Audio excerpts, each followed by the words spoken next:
को लेकर के सीए एनआरसी को लेकर के शहर में घूमी हैं। आज वो मुद्दा आ गया कि फिर हमारी औरतों को, हमारे उलमाओं को देखना पड़ेगा, नहीं तो उनकी जितनी भी प्रॉपर्टी है गवर्नमेंट हड़पना चाहती है।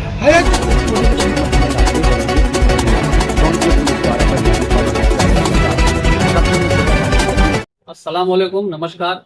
सबसे पहले मैं आप सब लोगों को धन्यवाद प्रकट करता हूं कि आप लोग आए।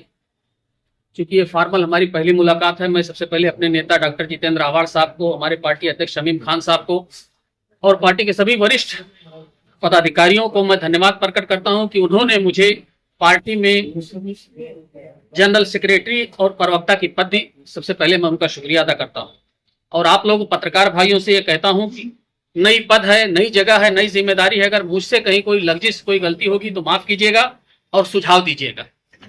आज हम जो ये बैठे हैं यहाँ पे संसद भवन दिल्ली में वक्फ बोर्ड को लेकर के चर्चा हो रही है।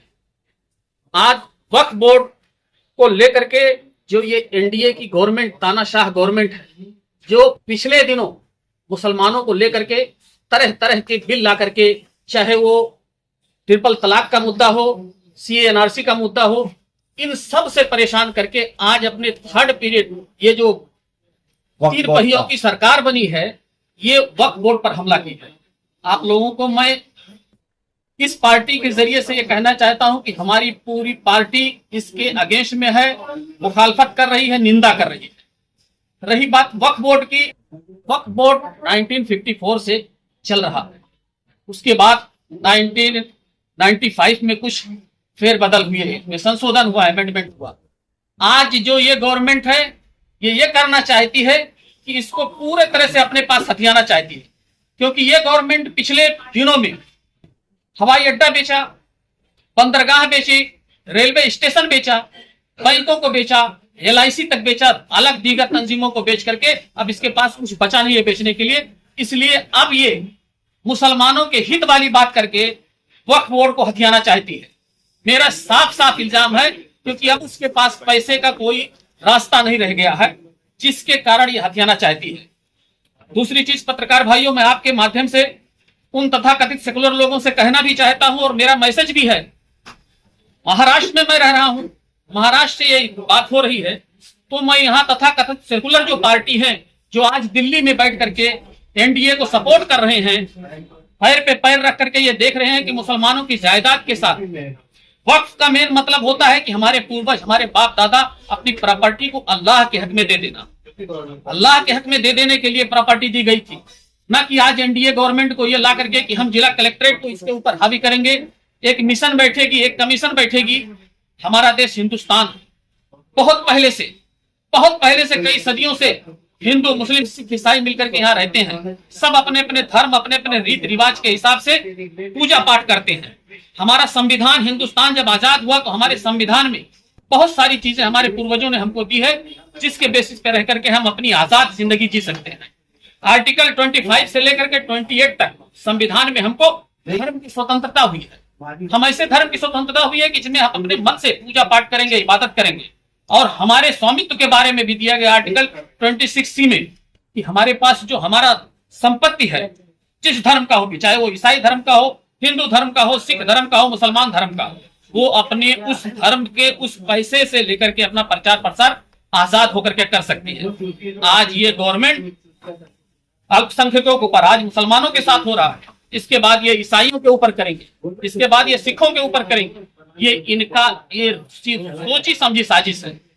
इसलिए मैं इस बिल की बहुत ही कड़ी निंदा करता हूं और मुखालफत करता हूं।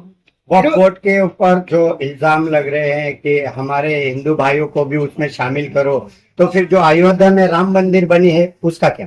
देखिए, हमारा देश आज प्रधानमंत्री नरेंद्र मोदी ही यहाँ के प्राइम मिनिस्टर नहीं है। हमारा देश 1947 में आजाद हुआ, तब से लेकर के, उससे पहले से लेकर के वक्फ बोर्ड की जमीन है।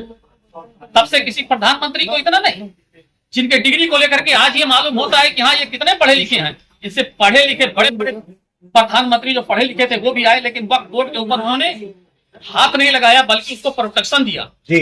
आज ये सिर्फ पैसे का खेल है। अपने कुछ दोस्तों के लिए जिन्होंने बड़ी बड़ी कोठियां बना ली हैं, अब वक्फ बोर्ड का डंडा आने वाला है। क्योंकि यूपीए की गवर्नमेंट जब आएगी तो जिनके जो बड़े बड़े दोस्त हैं, जिन पे कोठियां बना करके रह रहे हैं, यूपीए गवर्नमेंट उनसे ये काम करवाएगी, खाली करवाएगी। तो आप लोग के पास क्या रास्ता है ये खेल खत्म करने के लिए? सबसे पहले तो मेरे पास ये रास्ता है कि हमारा जितना अपोजिशन है, इंडिया गवर्नमेंट एक मुस्तैदी से खड़ी है, मुस्तैदी से खड़ी है। जहां तक जिसकी ताकत है, चाहे वो लोकसभा हो, राज्यसभा हो, में दोनों में विरोध करेगी। विरोध करते हुए अगर उनके पास ताकत रहेगी तो उसकी खुल करके वो मुखालफत आन पेपर करेंगे। और आपके चैनल के माध्यम से मैं उन सेकुलर लोगों को भी संदेश देना चाहता हूं जिन्होंने मुसलमानों के वोट से जीत करके, चाहे वो बिहार की गवर्नमेंट हो, चाहे वो तमिलनाडु की गवर्नमेंट हो, मुसलमानों को लालच दे करके इस तरह का अगर आप यहाँ आकर के संसद भवन में वोट लेकर के यहाँ आकर के उनके खिलाफ अगर राजनीति करेंगे आप, तो आने वाले दिन में आपका इसको खमियाजा भुगतना पड़ेगा। आप किसी के एहसान को, किसी के जो उनका एक ट्रस्ट था उसके खिलाफ आप ब्रीच मत करो। और आपके चैनल के माध्यम से मैं मुमरा में बैठा हूं, मुमरा कलवा के लोगों से भी कहना चाहता हूं कि एमपी और एमएलए का इलेक्शन आप ये मत सोचो नगर सेवक का इलेक्शन है। ये चुन करके जाते हैं तो हमारे देश का कानून बनाने और बिगाड़ने का काम करते हैं, इसलिए आप बहुत अक्लमंदी से इस काम को कीजिएगा। आने वाले दिन में यही देख लीजिए, हमारी औरतें ट्रिपल तलाक को लेकर के, सीएनआरसी को लेकर के शहर में घूमी हैं। आज वो मुद्दा आ गया कि फिर हमारी औरतों को, हमारे उलमाओं को देखना पड़ेगा, नहीं तो उनकी जितनी भी प्रॉपर्टी है गवर्नमेंट हड़पना चाहती है।